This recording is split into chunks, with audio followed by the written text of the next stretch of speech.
May mga bagay ka bang laging iniisip na, sana ginawa ko o sana hindi ko ginawa?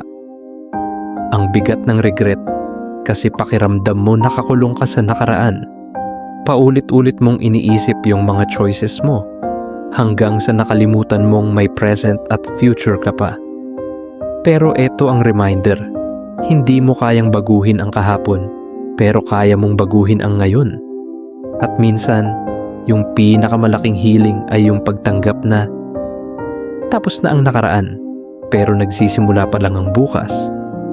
Ngayong gabi, gawin mo ito. Isulat mo yung isang regret mo.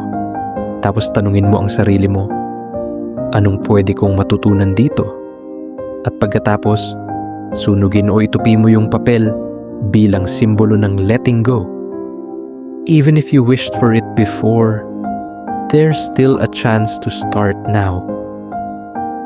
Kung madalas kang lamunin ng regret, follow mo ako.